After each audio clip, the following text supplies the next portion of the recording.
आज श्रीमद् भागवत गंगा यहाँ बहती बहती आगरा की इस धरा पर आप सबके मध्य आई। किस लिए आई हैं?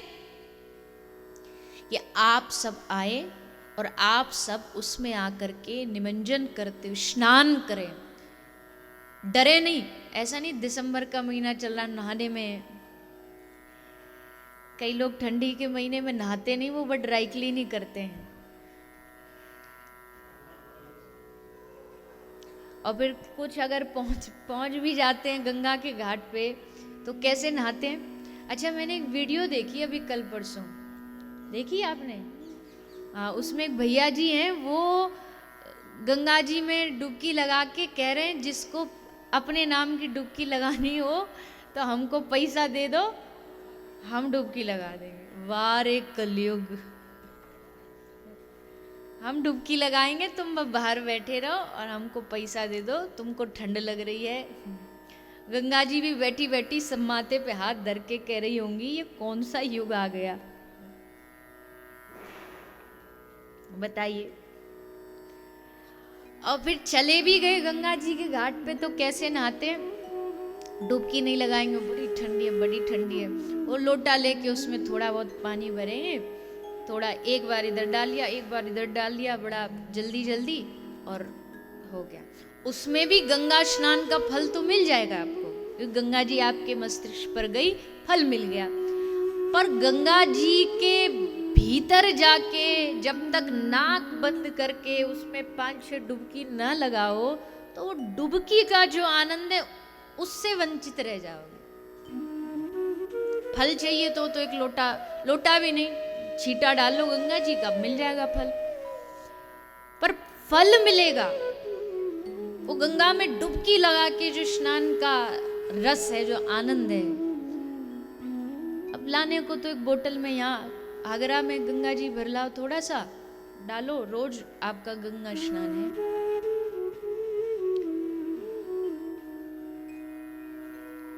अब कई लोग श्रीमद् भागवत जी गंगा है, भागवत जी के घाट पे आ जाते हैं और भागवत जी के घाट पे आकर के सुनते तो हैं कथा, पर डर डर के सुनते, ज्यादा बातें कहीं हमारी बुद्धि में ना घुस जाए, पता चले कि 7वें दिन हम भी अपना झोला लेके इनके संग चले जाएं घर द्वार छोड़ करके। और देखो फल भी तो यही है ना भागवत जी का, कि हृदय में कहीं ना कहीं चीजों से वैराग्य आ जाए कि भैया सब नाशवान है, एक दिन सब मिटना है, केवल ठाकुर जी का नाम सत्य है। एक कहीं कथा में एक आदमी आया, बोला कैसी कथा करते हो आप? मैंने बोला जी क्या हो गया, कौन सी गलती हो गई? हमारे पिताजी रोज आते हैं आपकी कथा में, 5 दिन हो गए कथा सुनते सुनते, अभी तक उनका बैग ही पैक नहीं हुआ वृंदावन जाने के लिए। ये जाएं तो हमारे सर से रोज झगड़ते ही रहते हैं घर में, थोड़ा इनके भीतर वैराग जगाओ।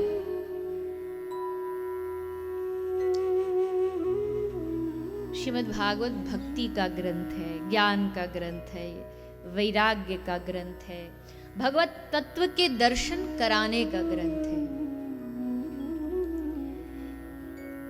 इस श्रीमद् भागवत जी का आश्रय लेकर के भगवत कृपा का अनुभव करिए। ये आपको जो प्राप्त हुआ है ये भगवान की कृपा से ही संभव हो सकता है। और जिस दिन भगवान की कथा सुनने को आपको मिल जाए तो समझ लो आज ही आपकी दिवाली है, आज ही आपकी होली है, आज ही आपके सारे उत्सव हैं। क्योंकि आज ही असल उत्सव आज है, क्योंकि आज आप सत्संग सुन रहे हैं। जब आप सत्संग सुनते हैं, जितनी देर हमारे कान में सत्संग जाता है या जितनी देर हमारी जिह्वा पर हरिनाम होता है, समझिए वही क्षण होते हैं जिनको हम असल में जीते हैं। बाकी समय तो हम बस टाइम पास करते हैं, समय बिताते हैं बस ऐसे। सत्संग के ही कुछ क्षण होते हैं जहां हम जीते हैं।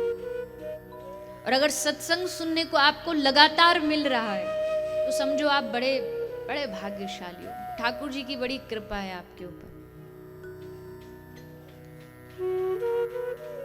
असल में विपत्ति क्या है? असल की विपत्ति, बोले 100 दिन दुर्दिन नाही। कोई पूछे आपका दिन कैसा गया, बोले बड़ा बेकार गया। क्यों? आज कमाई नहीं हुई। आपका दिन कैसा गया? बड़ा बेकार गया। आज हमारा कहीं घूमने जाने का प्लान था पर कैंसिल हो गया, बड़ा बेकार दिन। पर महापुरुष कहते इसको बेकार दिन मत मानो। अजी ये तो छोटी छोटी चीज है। 100 दिन दुर्दिन नाई, मेघ नभ में बहरावे, अदिन इंद्र उपल कर वज्र गिरावे। अगर ये मेघ बारिश में वज्र भी गिराने लगे तो भी समझ लो बुरा दिन नहीं है, आज दुर्दिन नहीं है। 100 दिन दुर्दिन नाही, पेट को अन्न न पावे, वो भी बुरा दिन नहीं है जिस दिन तुम्हें अन्न न मिले। 100 दिन दुर्दिन नाही, पेट को अन्न न पावे, 100 दिन दुर्दिन नाही, प्रेमी संबंधी बिछड़त जावे। दुर्दिन नहीं विनीत जेती विपत्ति बखानिए, पर श्रवण पड़े ना हरि कथा, 100 दिन दुर्दिन जानिए। जिस दिन भगवान की कथा सुनने से वंचित रह जाएं तब समझना आज का दिन बड़ा खराब था। आज भगवान की नजर हम पर पड़ी नहीं, क्योंकि आज हमें सत्संग सुनने को नहीं मिला, आज हमें किसी संत का संग नहीं मिला, सानिध्य नहीं मिला। तो आज का दिन जो है वो दुर्दिन है। कुछ तो अपराध, कुछ तो गलती हमसे हुई है जो आज हमें भगवत कथा सुनने को नहीं मिली। और अगर भगवत कथा सुनने को मिल रही तो समझो आज आपका कैसा दिन है।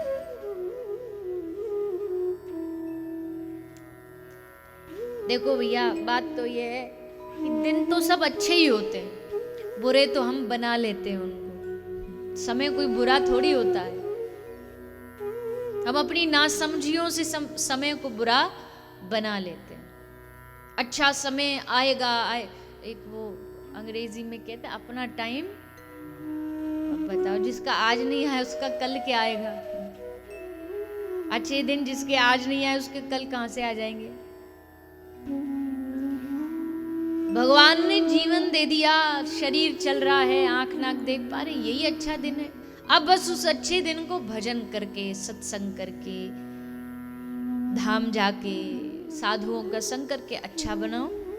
पर हम उस समय का सदुपयोग करने की बजाय उसका दुरुपयोग करते हैं। यहाँ तहाँ कहीं भी समय को लगा देते हैं। इससे बात की, वो बात की, इसकी बुराई, उसकी बुराई, इसकी निंदा, इसकी चुगली, और ऐसे करते करते ही पूरा समय व्यर्थ हो जाता है। और जब व्यर्थ हो जाता है और जब जाने का समय होता है, दुनियादारी छोड़ के जब जाने का समय होता है,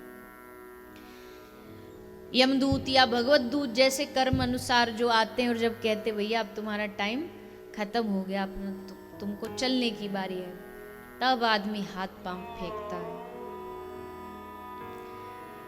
अच्छा चलिए आप ही बता दीजिए, मान लीजिए किसी का अंत समय आ गया, उसका टाइम ओवर हो गया, जाना है उसे, अरबों की संपत्ति का मालिक है। वो आदमी काल को कहे कि भाई साहब कृपा करके काम करो, आप बस मुझे 1 घंटे का टाइम दे दो, 1 घंटे में हमारा जो बाकी सब सिस्टम है उसको सेट कर जाएंगे, बाल बच्चों को सौंप जाएंगे, 1 घंटे का टाइम दे दो, उसके बदले हमारी जितनी संपत्ति है उसका 50-50, आधा तुम रखो आधा हम रखें। तो क्या काल मानेगा? अरे बोलो ना हाँ कि ना, नहीं मानेगा। अच्छा आप थोड़ा और बढ़ा दो कि काल जी एक काम करो, आप 100% रख लो, पूरा सब कुछ तुम्हारा, हमको 1 घंटा दे दो, काल देगा? अच्छा चलो 1 घंटा मत दो, आधा घंटा दे दो, देगा? 1 मिनट दे दो, देगा? अच्छा चलो मेरी संपत्ति छोड़ो, इस दुनिया में जितनी संपत्ति है, धरती में जितनी अमीरी है, जितने पैसे, हीरे खजाने, फैक्ट्री, दुकानें, मकान, प्रॉपर्टी, जितना कुछ है सब देने को तैयार हूं, और 1 मिनट एक्स्ट्रा दे दो तो मिलेगा? कितने समझदार हैं हम, हमें सब पता है, ऐसा नहीं कि नहीं पता। सब जानते हैं। ये वक्ता ऊपर मंच पे बैठ जाता है, इसका मतलब ये नहीं कि ये कुछ ज्यादा ज्ञानी है। ज्ञानी नीचे बैठने वाले भी हैं, और फर्क सिर्फ इतना होता है कि यहाँ बैठने वाले को शायद ये जिम्मेदारी बन जाती है कि वो जाने तो सही, जानते तो सारी दुनिया है, लेकिन वो इस चीज को माने नहीं, उस चीज की गहराई को भी समझे कि हाँ सचमुच जीवन जा रहा है, सचमुच समय जा रहा है। तो क्यों ना उस समय को भगवत कथा में उपयोग करें, क्यों ना उस समय को भजन में उपयोग करें, जहां रहे दुनिया में, लेकिन ये ना भूलें कि धीरे धीरे एक एक क्षण निरंतर जीवन आगे बढ़ रहा है, मृत्यु की ओर बढ़ रहा है, एक एक दिन कम होता जा रहा है। ये जागृति मन में जगाने के लिए तो सत्संग होता है। मस्ती में पड़े पड़े हम भूल जाते हैं, हमें लगता है हम तो अमर हैं, हम थोड़ी जाने वाले हैं। लेकिन सत्संग हमें याद दिलाता है कि अपनी इस काया का अभिमान मत करना। ये मत सोचना कि तुम सदियों तक ऐसे ही जीने वाले हो। एक समय आएगा जब हमारे लिए भी ये सब तैयारियां होंगी मृत्यु की, जो हम लोगों की देखते हैं। इसलिए सत्संग क्या करता है? सत्संग का काम है याद दिलाना। सत्संग अलार्म का काम करता है। अलार्म क्या करती है? सोए हुए को जगाती है। सत्संग भी जो मोह निशा सब सोवन हारा, लक्ष्मण जी कहते सारी दुनिया मोह निशा में सोई है, मोह की रात्रि में सोई है, उससे जगाने का जो काम करता है वो भगवान का सत्संग करता है। ये जो यहाँ वक्ता बोल रहा है ये कोई ज्ञानी नहीं है, बस ये संदेश वाहक है, पोस्टमैन का काम करता है एक वक्ता। ये वो जो संदेशा महापुरुषों ने दिया है वो आप तक पहुंचा देना कि अभी भी समय है, अभी भी भक्ति भजन सत्संग कर लीजिए, अभी भी समय बाकी है।